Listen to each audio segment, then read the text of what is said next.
Chaitanya deemed to be విశ్వవిద్యాలయం వారి ఆధ్వర్యంలో పూర్వపు చైతన్య డిగ్రీ కళాశాల స్వయం ప్రతిపత్తి మరియు చైతన్య పీజీ కళాశాల 12వ స్నాతకోత్సవం కార్యక్రమంలో ఈ నెల 17వ తేదీన ఉదయం 11 గంటలకు నిర్వహించనున్నామని కళాశాల యాజమాన్యం తెలిపింది. విశ్వవిద్యాలయాల విరాళాల సంఘం నియమావళి ప్రకారం అన్ని నిబంధనలను సంతృప్తిపరిచిన తర్వాత మానవ వనరుల అభివృద్ధి మంత్రిత్వ శాఖ భారత ప్రభుత్వం వారు మా కళాశాలను 2019లో విశ్వవిద్యాలయం వారు డీమ్డ్ టు బిగా ప్రకటించినారు. విశ్వవిద్యాలయముగా భారత ప్రభుత్వం వారు ప్రకటించిన తర్వాత ఈ 12వ స్నాతకోత్సవాన్ని నిర్వహించనున్నామని అన్నారు.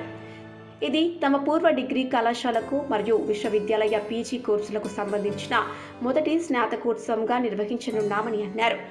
ఈ స్నాతకోత్సవానికి ముఖ్య అతిథిగా గౌరవశ్రీ ఎస్ చంద్రశేఖర్ గారు విచ్చేనున్నారని, గౌరవ అతిథులుగా తెలంగాణ రాష్ట్ర సమితి నాయకులు, ఆంధ్రప్రదేశ్ పూర్వపు పర్యాటక, పంచదార, కార్మిక మరియు ఉపాధి శాఖల మంత్రి అయిన శ్రీ ఐనుగల పెద్దిరెడ్డి గారు మరియు doctor A Kalyan Chakravarthy, senior vice president doctor Reddy's lab Hyderabad garu ఈ కార్యక్రమంలో పాల్గొంటారని వారు ఈ సందర్భంగా తెలిపారు. విశ్వవిద్యాలయం 24 సంస్థలతో అవగాహన ఒప్పందం కుదుర్చుకుందని, ఇందులో భాగంగా అమెరికాలోని ప్రభుత్వ విశ్వవిద్యాలయాలతో కూడా స్టూడెంట్స్ ఎక్స్చేంజ్ ప్రోగ్రాంను కూడా తాము ఒప్పందం చేసుకున్నామని అన్నారు. ప్రముఖ సాఫ్ట్వేర్ సంస్థలైన టాటా కన్సల్టెన్సీ సర్వీస్తో అకాడమిక్ ఇంటర్ ఫేస్ ప్రోగ్రాంలో బీఎస్సీ మరియు బీబీఏ విద్యార్థులకు కోర్సు ప్రవేశపెట్టి అవగాహన ఒప్పందాన్ని ఏర్పాటు చేశామన్నారు. ఈ కార్యక్రమం కింద విద్యను అభ్యసించిన విద్యార్థులకు అదే కంపెనీలో ఉద్యోగాలు లభించే అవకాశం ఉంటుందని వారు అన్నారు.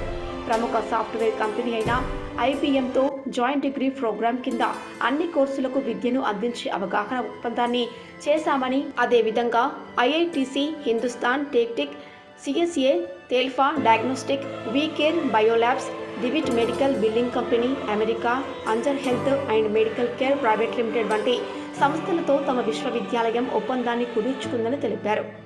ఈ విద్యా సంవత్సరంలో కేవలం 8 నెలల్లోనే 45 మంది అధ్యాపకులు విశ్వవిద్యాలయాల విరాళాల సంఘం చేత గుర్తింపు పొందిన ప్రముఖ జర్నల్స్లో 158 పరిశోధనా పత్రాలను ప్రచురించారని, ఈ సంవత్సరం మా విశ్వవిద్యాలయం 5 సంస్థాగత పేటెంట్ హక్కులను, మా అధ్యాపకులు 5 డిజైన్ పేటెంట్ల హక్కులను, 2 కాపీరైట్స్ హక్కులను పొందారని అన్నారు. మన యూనివర్సిటీ కాలేజ్ స్టార్ట్ చేసినప్పటి నుంచి 1991లో మొదలు స్టార్ట్ చేసాం, మీ అందరూ తెలుసు. తర్వాత 93లో పీజీ కోర్సెస్ స్టార్ట్ అయినాయి. ఫస్ట్ ఎంసీఏ మనకే వచ్చింది, ఎంబీఏ అందరితో పాటు మనకే వచ్చినాయి. తర్వాత ఫస్ట్ బయోకెమిస్ట్రీ మనకే వచ్చింది, మీకు తెలుసు. 96లో ఎంఎస్సీ బయోకెమిస్ట్రీ ఎవరికి రాలేదు. తర్వాత ఎంఎస్సీ మైక్రోబాలజీ కూడా వచ్చింది ప్రైవేట్ ఇన్స్టిట్యూషన్. తర్వాత ఎంఎస్సీ బయోటెక్నాలజీ కూడా వచ్చింది. ఇప్పటికి కూడా ఎవరికి రాలేదు ఎంఎస్సీ బయోటెక్నాలజీ, ఒక మన ఇన్స్టిట్యూషన్కే ఉన్నది. ఎందుకంటే దానికి ఉండే నిబంధనలు బట్టి ఒక మన ఇన్స్టిట్యూషన్కే రావడం జరిగింది. అదేవిధంగా 99లో ఫస్ట్ ఇన్స్టిట్యూషన్ మన కాకతీయ యూనివర్సిటీలో 2F12B యూజీసీ యాక్ట్ కింద డిక్లేర్ అయిన ఇన్స్టిట్యూషన్ ఇది ఒక్కటే మొత్తం తెలంగాణ మన కాకతీయ యూనివర్సిటీలో. అప్పుడు 99, 98, 99లో 2 పీజీ అండ్ డిగ్రీ. తర్వాత తెలంగాణ మొత్తంలో 2007లో ఫస్ట్ ఇన్స్టిట్యూట్ గవర్నమెంట్ కాక ఫస్ట్ తెలంగాణ ప్రైవేట్లో ఫస్ట్ తెలంగాణలో మనకు అటానమస్ స్టేటస్ రావడం జరిగింది. ఫస్ట్ కాలేజ్ మన తర్వాత చాలా 2-3 ఏళ్ళ తర్వాత మిగతా కాలేజీలన్నీ కూడా అటానమస్ స్టేటస్ ఉన్నాయి. కానీ అంటే గవర్నమెంట్ కాలేజ్ ఆల్రెడీ ఉన్నాయి, కోర్టు ఉమెన్స్ కాలేజ్ అవన్నీ కూడా అటానమస్ ఉన్నాయి, నిజాం కాలేజీ. కానీ ప్రైవేట్లో మనదే ఫస్ట్ రావడం జరిగింది. అదేవిధంగా ప్రతి సంవత్సరం కూడా ఇట్లనే అభివృద్ధి చెందుతూ వస్తుంది అది. తర్వాత 2019లో నవంబర్ 29, 2019లో మనకు విశ్వవిద్యాలయం ప్రకటించడం జరిగింది.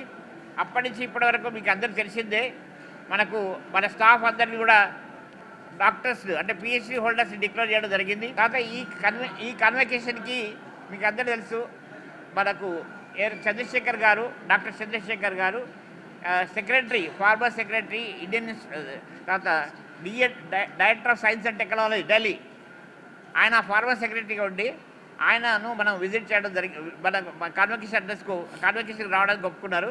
అదేవిధంగా వైస్ ప్రెసిడెంట్ రెడ్డి ల్యాబ్స్, అది senior vice president Reddy labs, ఆయన కూడా మనకు కళ్యాణ్ చక్రవర్తి గారు కూడా మనకు దీనికి ఒప్పుకోవడం జరిగింది. అదేవిధంగా పెద్దిరెడ్డి గారు మీ అందరూ తెలిసిన వాళ్ళే, పెద్దిరెడ్డి గారు కూడా గెస్ట్ ఆఫ్ ఆనర్గా వస్తున్నారు. ఫార్మర్ మినిస్టర్ ఎత్తుందో వారు కూడా గెస్ట్ ఆఫ్ ఆనర్గా వస్తున్నారు. తర్వాత దీంట్లో మీకు 12 మందికి డాక్టరేట్ డిగ్రీ ఇవ్వడం జరుగుతుంది. దాంతోపాటు మీకు గోల్డ్ మెడల్స్ ఎవరైతే ఉన్నాయో 7 గోల్డ్ మెడల్స్ డిగ్రీకి ఉన్నాయి, 6 గోల్డ్ మెడల్స్ పీజీకి ఉన్నాయి. తర్వాత ఈ 2 కూడా మీకు గోల్డ్ మెడల్స్ ఇవ్వడం జరిగింది. అంటే టాపర్స్ అంటే పీజీ కోర్సెస్లో టాపర్స్ ఏడు కోర్సులు ఉంటే 7గురికి, తర్వాత డిగ్రీలో 6గురికి మీకు గోల్డ్ మెడల్స్ ఇవ్వడం జరుగుతున్నది. ప్రతి సంవత్సరం లాగానే ఈ సంవత్సరం కూడా మీకు వాళ్ళకు పట్టాలు ఇవ్వడం అనేది ప్రతి ఒక్కరికి కూడా ఇండివిజువల్గా పిలిచి స్టేజ్ మీద పట్టాలు ఇవ్వగలిగే అవకాశం మన యూనివర్సిటీలోనే ఉంది.